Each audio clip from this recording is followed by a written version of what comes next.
Before this video begins, I would like to apologize for the clickbait. Pulcinella gets mentioned like at least 3 times in this video and that's it. I just really like Pulcinella's design.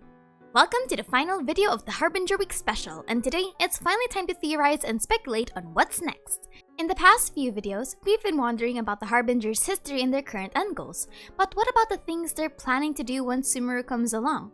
So now, welcome to the Harbingers and the Sumeru chapter speculation, where I will be theorizing on future involvements of the Fatui in the future updates of the game following up to the story.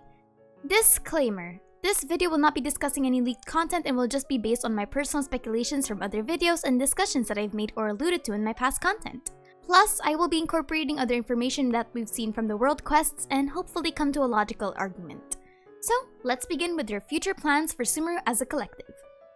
As far as we know, the Fatui are currently looking for 2 Gnosis, the Dendrognosis that is presumably with Sumeru and the Electrognosis currently with Scaramouche.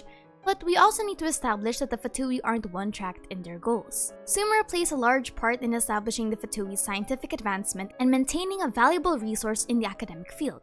Knowledge is synonymous to power in the world of Genshin Impact, and if the Fatui can monopolize Sumeru's ideal of knowledge being a currency, then maintaining an iron grip on Sumeru has to be a primary goal. Sumeru is currently undergoing a massive crisis and change as alluded to by the marvelous merchant dialogue.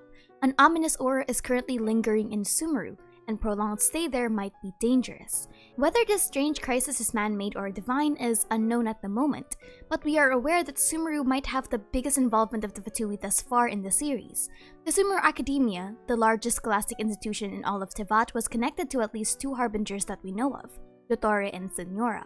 So that means that if there were any points of interest that a Fatui want to dominate, the Sumeru Academia should be one of them. So my first theorized plan is the control of the flow of knowledge in Sumeru by asserting dominance over the scholars in the Academia itself. The Fatui are powerful people, and I don't doubt that there are multiple of them with valuable bartering chips that the ravening scholars of Sumeru want. Lisa mentions how uncouth the scholars can be when it comes to discovering new knowledge, so 2 Harbingers specializing in research would be a very tempting offer. The Sumeru Academia is currently going through researches about visions, as exemplified that the scholars were the one that discovered that there are no new electro-visions created during the time of the Vision Hunt Decree, visionless elemental control, as seen with Rosalind's capacity to control fire without a vision, divine studies as evidenced by the many theses about Watatsumi Island and Kanamiya, and the many divine entities in the world like the Valen, as well as the more questionable practices their scholars do, like the exorcism of corrupt Archon magic.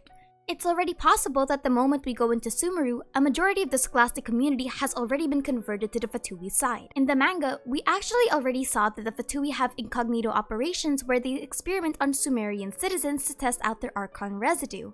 Meaning that if we're going straight to the scholastic territory, that can mean going straight into the heart of their operations. And the first Harbinger that we need to consider for this operation is Dottore. Dottore is a very influential erudite in not only Sumeru, but also Mondstadt, being recognized as a powerful individual with strong scientific connections all across Teyvat. If there is one person that screams knowledge at the price of sacrifice, it's definitely Dottore. But his current motivations are unknown. First is the state of the Archon residue research. This would be a great way to continue the subplot from Inazuma and amplify it further into Sumeru. Instead of the delusions being inside vessels, they're injected directly into people's bodies. Those that are desperate enough for power begin willingly colluding with the Fatui, much like what happened with the Watatsumi resistance even after they found out of what the delusions do.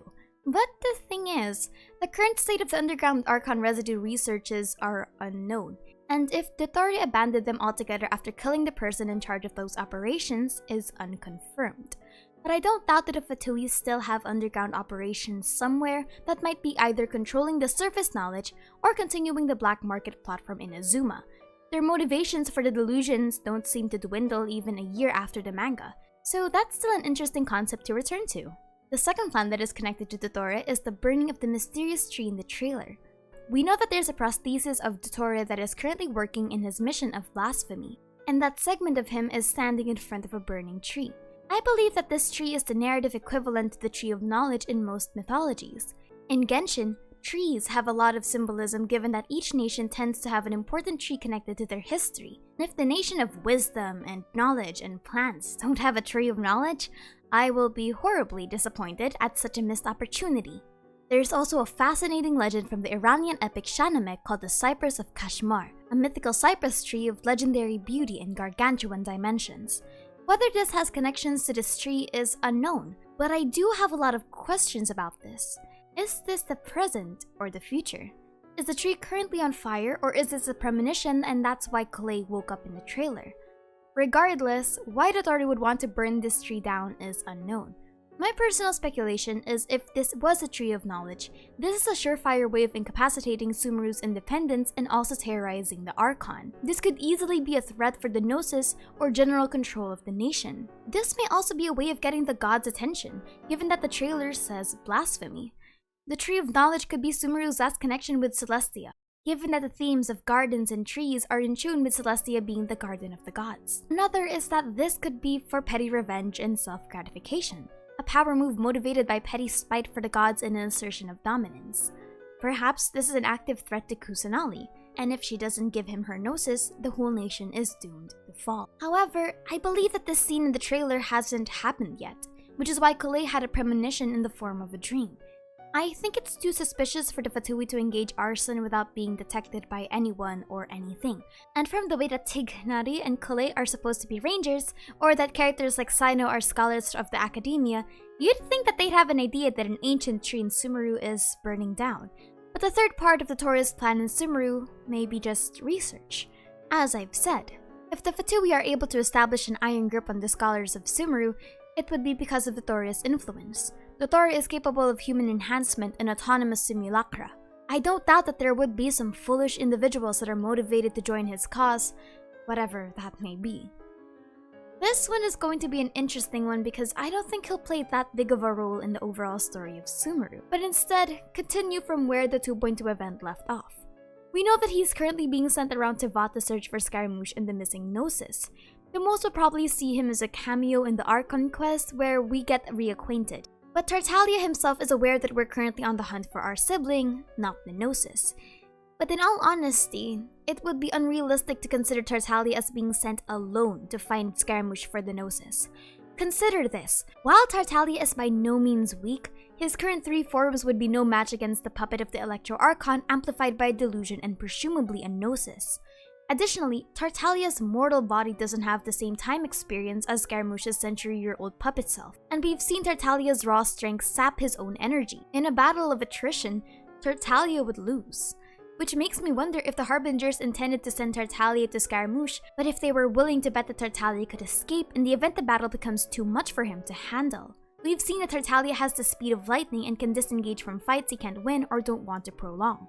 In all honesty, I think it would be suicide for Tartaglia to try and fight Scaramouche alone without the help of another Harbinger. And this isn't me underestimating Tartaglia's abilities, which is why it's crucial for there to be a third Harbinger here or for him to at least enlist the help of Dottore, which honestly would probably not care. I don't think Dottore cares enough for what Scaramouche does at the moment, or at the very least, doesn't want to stop him. Given how Dottore thinks, he'd see Scaramouche gaining the Gnosis as a new discovery, a new level of power that could be potentially tinkered with once it's incapacitated. So Dottore's priority would probably not be stopping him, but instead of serving, and then interfering when he has gotten bored because Dottore hates leakers. So it's possible that another Harbinger will involve themselves here, someone that has to be higher than Scaramouche. My easiest bet is Pulcinella, given that Pulcinella seems to have an amicable relationship with Tartaglia at the very least. But Piero, Capitano, and Colombina interfering would be very interesting. If Capitano was also sent to find Scaramouche, then it would be a different story. Tartaglia admits that their strength separation, whether it be political, combat, or anything else, is so vast that Capitano doesn't even acknowledge him.